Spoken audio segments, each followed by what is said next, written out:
Yes, thank you, Eden. First of all, before I start, I want to thank Eden and Atomic for putting on such a great conference, and I want to thank the volunteers and the mentors um, for organizing everything and for helping us speakers prepare for this conference. And now, getting into the main conference. Hi, uh, my name is Ahmed, and I'm going to be talking about offensive security. Welcome to the dark side. So, who is this specimen? Who is this creature in front of you today? Well, like I said, my name is Ahmed Rashwan, and I'm 18 years old. I like to play basketball. I participate in the Trace Labs Ocean Search Party in my free time. My team came 20th place. Just saying, just saying. I'm passionate about everything cybersecurity, and I got my EJPT, which was my first certification, at 17 years old. So that's a little bit about me. I do like to create content on YouTube. I have a YouTube channel that I'll link at the very end of the slide. And throughout, as we get on with the talk, I'll have time for questions if anyone has any questions for me. So let's get started. So I want you to picture this with me, okay? I want you to really imagine this with me. You have a castle and it's filled with riches and gold and so much wealth. You have a lot of security measures to prevent any kind of theft. But one day you wake up and you find that this person stole from you and your riches and your gold. Now, similarly, but in a more digital form, think of your organization as the castle and think of your riches as the company's data or profit. Your security measures is your password, your antivirus, firewall, intrusion detection system. You maybe also have intrusion prevention systems. Now, here's the thing. You have all of that in place, but you still fall victim to a cyber attack. And what happens now? So you had your security measures in place. The guards were awake and didn't see anyone conducting the heist.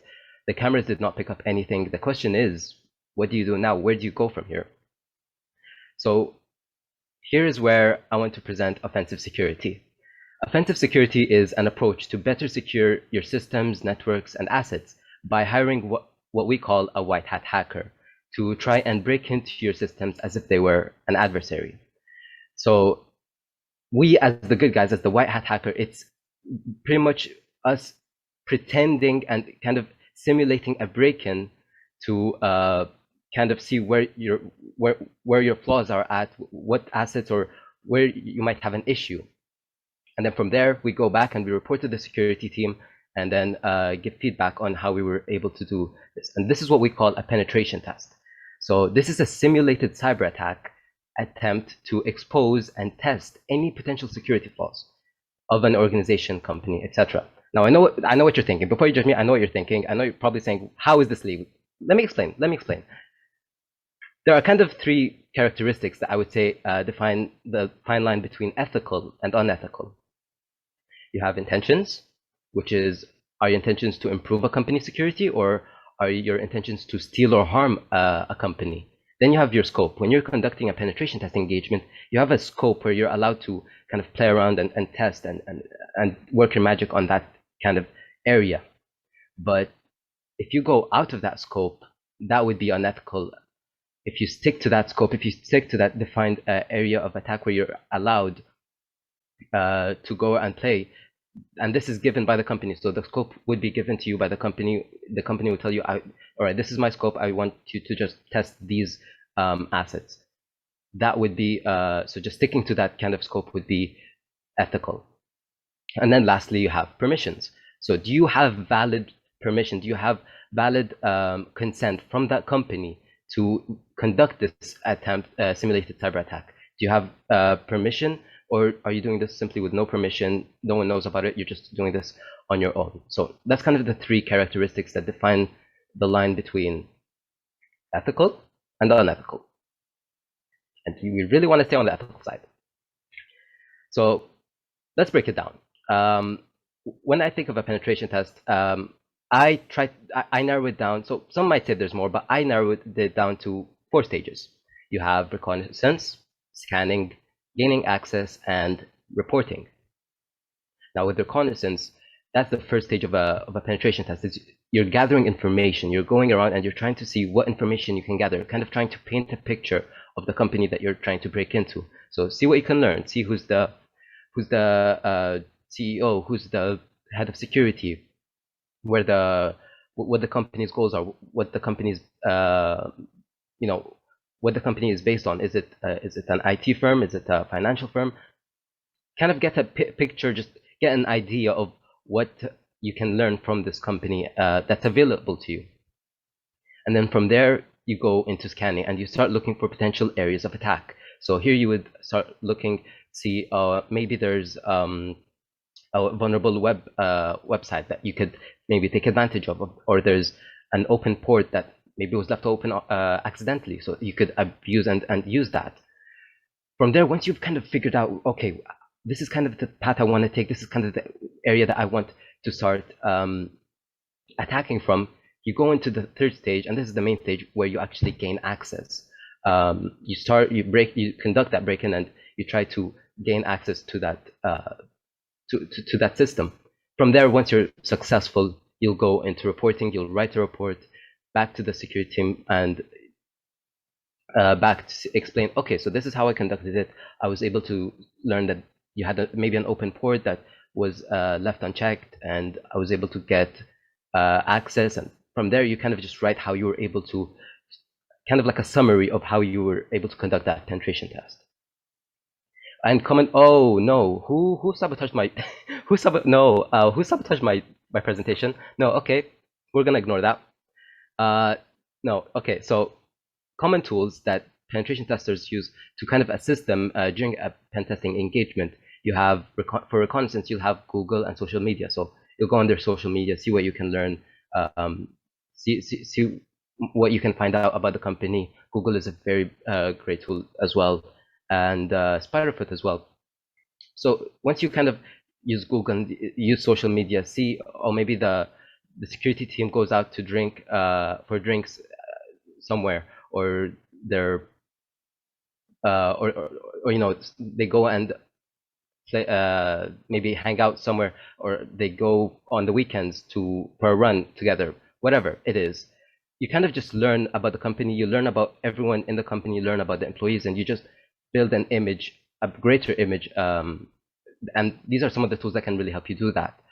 From there, you would have scanning, which is the second stage and of a penetration test.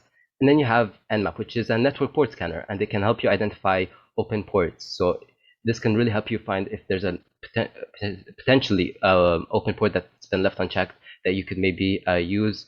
Dirbuster is a tool that can brute force web directories, and Nessus is a vulnerability scanner. So a bunch of tools that can really help you in your engagement. From there, once you've kind of figured out, okay, so there's a vulnerability here, or there's an open port there that you want to kind of start conducting your attack on, you actually go and gain access. And some of my favorite tools are Metasploit, Netcat, and Hydra. So Metasploit being a framework which can spin up. It has so much. It's so vast and big, but there's so much functionality. You have Metasploit, which can what it does is, it's a framework that you can spin up exploits. You can have backdoors. You can listeners. And there's scanners in it if you want to scan for open ports, just like Nmap. It has so much functionality, and it's honestly, to say the least, one of my favorite tools. And then you have Netcat, which is a network utility, and it can help you set up listeners in your engagement. Then you also have Hydra, which is which is a brute forcer in general, and it can brute force many protocols, SSH, it can SSH, FTP, a bunch of protocols. And then lastly, you have the final stage, which is reporting, and these are some Dradis, Magic Tree, and MetaGoofil are some of the three tools that come pre-installed with an operating system called Kali Linux, which is basically a distribution that has pre-installed tools for you. So you're just there, and you have all these tools set up for you, including Nmap and Dirbuster and Nessus and Metasploit and Netcat and Hydra. All of these tools are just pre-installed for you, ready for you to use. So that being one of my favorite tools. Getting access in the end is no use if you cannot write a good report. The whole point of you conducting that pen test is that once you gain access, you write that report back so that the security team can identify the issue and can fix it. The whole point is that you're trying to improve security. And you have to understand that sometimes this report won't just go to the security team. It might go to the board, or heck, it might even go to the CEO. But so when you write your report, you have to make sure that you're writing one that both the technical side and the non-technical side can understand. It has to be well written in a way where both sides can understand, not just one side has to be fully technical to understand and fix the issues that you've mentioned in your report. Now, speaking of distributions, there are two common penetration testing operating systems. There's a bunch more, but these, I would say, are the two most common ones. There's Kali Linux and Parrot OS, both open source, both great. I've tried both personally. I just saying, I prefer Kali Linux. That's the team I'm on, but that's just personal preference, of course. And yeah, they both have many tools installed that you can use to start your engagement, start your penetration testing engagement, so you don't have to go through the hassle of reinstalling all of those tools. Nmap, Dirbuster, all of those tools come pre-installed with that distribution. You just have to spin it up in a virtual machine and you're ready to go. Now, another thing I want to talk about is the tools that I mentioned. They're all open source, so they're all available to the public, and you can improve them. But sometimes, if you're in an engagement and you're in an environment where you don't have access to Nmap or Metasploit, or you don't have access to these pre-installed or pre-built tools, sometimes it's a good idea to create your own, to further, to further go along with your engagement. So a great scripting language would be Python, which is the blue yellow snake, right, facing opposite each other. So that's Python, and you can create your own DIY Nmap with it. You can create your own port scanner with it. There's also Go and Bash. Bash being one that's really useful for automation. So if you want to automate a task, Bash is really useful for that. There are a lot of different assets when it comes to penetration testing, and I know it's a lot, but just bear with me. Pen testing engagements can be conducted on different assets, including web apps, networks, IoT devices, which are Internet of Things, and Android and iOS mobile applications, and physical buildings. So you can conduct a physical penetration test on the building, see if you can social engineer your way into a building, into a restricted area. And sometimes it's really useful to not just conduct technical penetration tests, but it's also good to conduct physical ones as well. Now, when I have to say training providers, there are these two. These are the two most common training providers, I have to say, that give you consent and you can train yourself and practice your skills in penetration testing for free. And you have consent to play around and practice your skills with. So one of them being a very famous one is Hack the Box, and this is a platform that is CTF based, and they also have an academy where they'll teach you different pen testing skills. So you could they'll teach you the basics of web. They'll even teach you how to exploit and a bunch of things. So you can go there and you can start learning. If you're interested, you can go and start learning how this world works and dive deeper into the subject matter. And TryHackMe has what they call rooms, and you have two kinds of rooms, I have to say. Is one of them are educational ones, so they're made to teach you concepts. So they'll teach you concepts on how the web works or how a certain tool works. And they'll have another room, which is a more CTF capture the flag, what we call capture the flag. And this is where it's more of a challenge, and you're conducting a simulated pen test in a gamified version to try and reach that final piece of flag at the end. And once you get that flag, that's kind of how the game ends, once you find that flag. So it's a very fun way to gamify cybersecurity and penetration testing to actually, you're not just learning, but you're also playing around in a fun way which both teaches you and you're having fun during the process. So you're not just learning, theory, having to write down everything, pen and paper style. No, but you're also doing it hands-on. You're on the keyboard and you're learning and you're having fun. So now let's talk business. You spent years creating what you think is the most secure, unbreakable system for your organization. So you have everything in play. You think you've done the best possible job, but you still wake up the next day and you're still fall victim to a cyber attack, and it can be really discouraging and really really rough. Now, why is that? So you see, it's really not a question of if I will be attacked. It's a matter of when will I be attacked. So once you have that kind of concept in mind, no company is ever 100% prone to cyber attacks. There's always going to be some way where you would fall victim to a cyber attack. So it's almost like it's inevitable. Sometimes all an attacker really needs to do is send one fake email, just one email.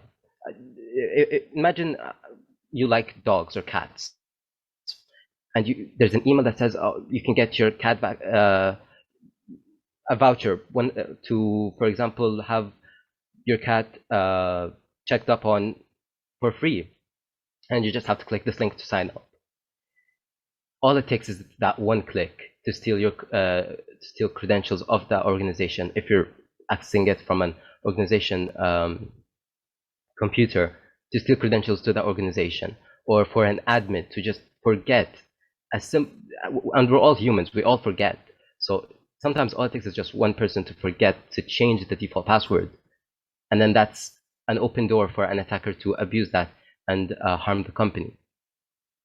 So the best way to kind of go about dealing with this issue is to conduct a penetration test every 12 months. Doing that will help you see that maybe what you thought if you thought you changed the default admin password, you really didn't. Or maybe something you didn't know existed, an issue or a vulnerability that existed that you didn't know about, you would find out because you've had someone try to break in and try to see where are the holes in the castle that you can kind of go in and try and steal those riches and those and that data and that profit. Anyone can fall victim to a phishing link. Anyone can fall victim to a social engineering attack. We're all humans, and needless to say, I've probably fallen for many actually. But it's important that the company that you're working in also teaches you how security awareness training. So security awareness training every year, just once every year, to have security awareness training to remind those employees of how to spot a phishing link or how to read and verify this is the right sender who's sending you this, and it's not some someone who's with malicious intent trying to harm the company. And on that note, I want to move on to some recent cybercrimes that have happened last month, and I want to just bring this to light. One of the cyber attacks that have happened in March. So the two cyber crimes that I'm going to be talking about today have happened in March 2022. So the first one being Morgan Stanley, which is an American multinational investment bank and financial services company, got many of its client accounts breached in a social engineering attack, and this happened through a phishing attack. And this is when the threat actor or the malicious user will go on a phone call, and they'll start pretending that there's someone of legit who they say they are, and try to extract information through the phone.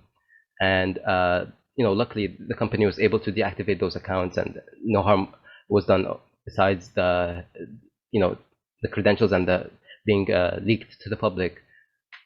But besides that, you can see that this is a really big company, and it still fell victim to a cyber attack, through a social engineering attack. Now, a massive cybersecurity budget, this just goes to show that a massive security budget won't stop you from being hacked. It really, just because you have such a large amount of money and you invest so much money and time into taking care of the technical side, that you forget there's also a human side. When there's a technical side, the human side is just as important to secure as the technical side. And another one which really shocked me, if I have to say, this took me by surprise. Lapsus, which is a really big cybercrime organization. And just for some context here, they're responsible for breaching Okta, Microsoft, NVIDIA, and Samsung. So all really big companies. And just in March, they found out that a 16-year-old from Oxford was accused of being one of the leaders of that organization. So you can see that a cybercriminal can be any young teenager to a more experienced adult. There's no age limit that says, oh, you have to be at least 18 years old to attack a company. That doesn't exist. So make sure that you have your good security measures in place, and this can be more. And a way to prevent this would be doing a penetration test. If you constantly do penetration tests at least once every year, you're more likely to see those vulnerabilities that popped up that the hackers were able, or the attackers were able to use and abuse. Now, this brings me to my next point, which is benefits of a pen test. When you are conducting a pen test, you can really reveal where the problem is in your systems. A pen test should not be conducted just once. It should be conducted at least every 12 months. And if, for whatever reason, one of your employees needs more, is not really aware of, is security aware, providing security awareness training, again, at least once every year, is really important to prevent not just the technical side, but also the human side of security. And in the end, you're really not just hardening systems, but you're also hardening personalities too. And before I kind of go off and leave here, I want to leave everyone with a quote, and that is, you can't learn how to defend against an attacker if you don't know how the attacker is conducting the attack. With that being said, some of the key takeaways that I want everyone to go home with today is, being offensive can be used in a good way, and to reveal a company's security flaws. Anyone can learn the dark arts of offensive security. So I'm 18 years old. If I could learn it, anyone can. Common training providers that you can sign up right now and practice penetration testing legally are TryHackMe and HackTheBox. And you can build your own scripts and tools using scripting languages such as Python, Go, or Bash.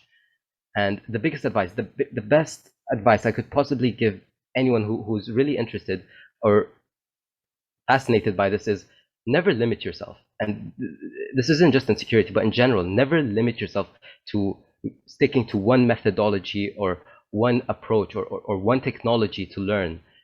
Explore.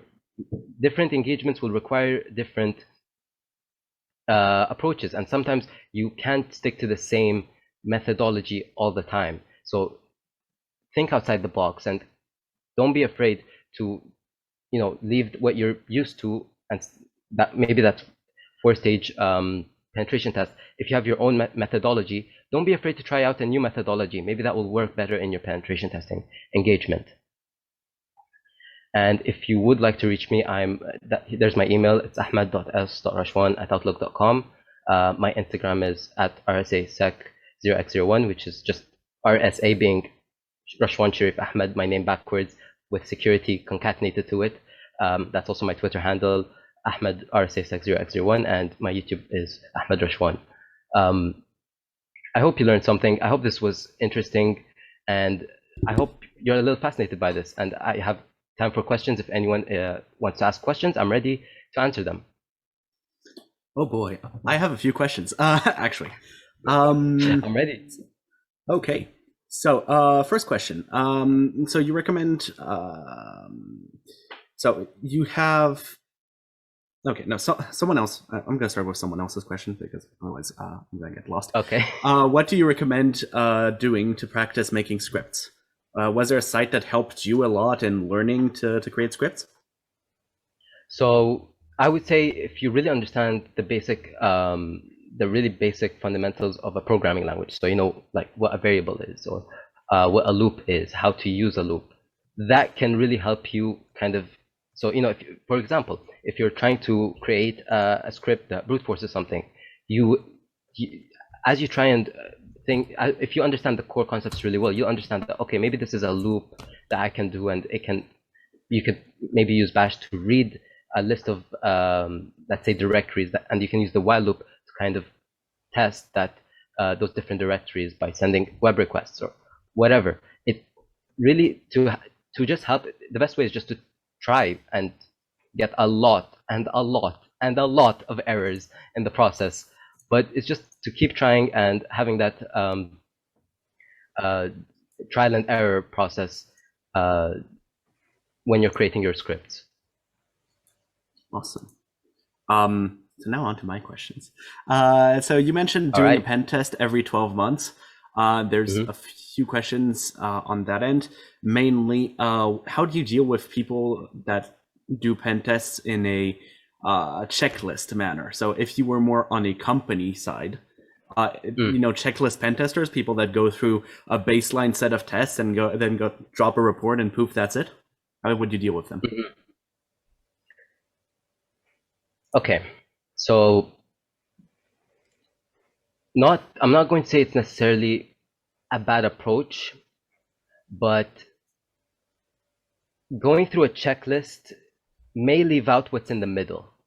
So if you're going, all right, one, I want to check first the networks, and then I want to check maybe if any of the machines are vulnerable, if they all have antiviruses.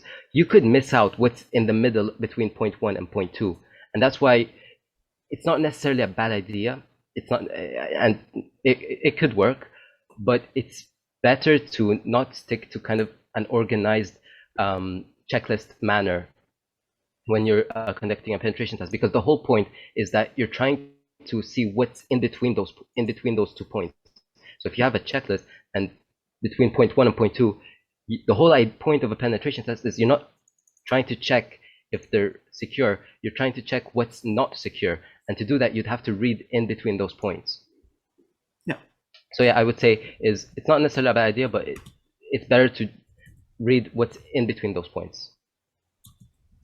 Okay, and I guess I'll continue with 12 months questions. So imagine, yeah, it's spawned a few questions. If you add infrastructure, let's say you're spinning up some new Kubernetes clusters on your internal infrastructure, would you recommend moving the date of your pen test to like right after you've spun up all this to check that there's no gaps in your infrastructure security? Okay. I'm gonna need you to repeat your question just one more time. Okay, if that's okay. So if you use Kubernetes or whatever to spawn up some infrastructure, would you recommend moving the pen test time, like when you're doing the pen test, to right after you've done this? I would recommend doing it when you think it's ready to go out to the public and it's ready to be shown to the public. I would recommend doing it right before that, because then you know that this is what would be going out to the public, and you would see, okay, so maybe there's certain infrastructure that's vulnerable in a way that you didn't take into account. So I would suggest right before you maybe push out to the, if you're on an infrastructure and you know maybe that you have a web server running, make sure that just right before you're pushing it out, you have you conduct a penetration test, at least at that time, to check that both the infrastructure and the assets that are going out to the public are both secure. Okay, and the final one that I had, and then I'll let Eden take the others. So imagine, once again, from the perspective of a company, you contract a pen testing company or a pen tester to do, a test. would you recommend Mhm. switching between these different, I don't know, entities to see if the So results you're change? saying is so you're saying, you know, going with a company that's assigning assigning the pen tester as opposed to just a single pen tester. Is that am I getting your question right? Is that kind of what you're talking about? Not exactly. So, for example, if you're a company and you contract a pen tester or a pen testing company, Okay. so to do a pen test Mhm. on your infrastructure, Okay. would you recommend switching between who does the pen test? So to see if the results change. I would recommend so. Uh, typically the penetration test will. It's good to have more than one pair of eye when you're doing a pen test because one pair of eyes won't necessarily find everything that's wrong with the and you really can't find 100% everything that's wrong because there's always going to be something that maybe is overlooked, but that could further be you know that issue can be fixed if you do if more than one person goes through a pen test uh, on that same company assets. So I would recommend so, yeah. Awesome. Eden? Awesome. All right. Yeah. Next question we have is from Binary Sleeper. What are your thoughts on scoping tests?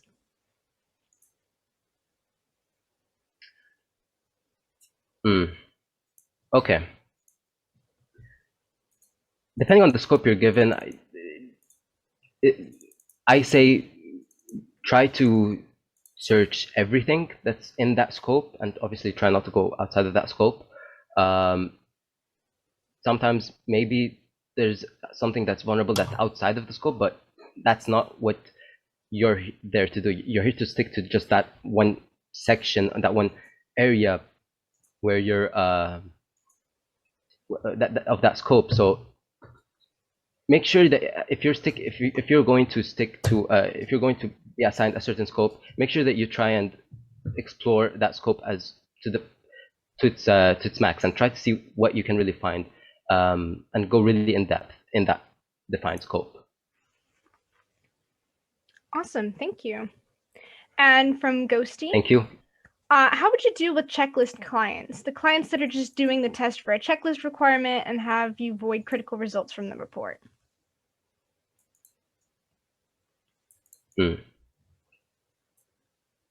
I would say try to bring to light how the critical points that are being made that company is trying to overlook. Try to bring to light how that can really damage and impact the company, whether that's by not necessarily, but you could if it's possible show them a demo of how it could really affect the company. Then they're may be more likely to actually understand why it's so important that that point is being made and why it's important to not just overlook that point. Awesome. And question from Ray. Great talk. What made you interested in this topic? Thank you. Okay, so a lot of searching into that. So we all know cybersecurity is a really, really huge field to get into. But at 16 years old, 17 years old, when I just started deciding to get into my career, I wanted to find something that was both fun, that I wouldn't mind doing all the time, and that was interesting and that I could constantly learn. So I wanted a balance between something that would be fun and something that I would be able to have a lot of learning opportunities from.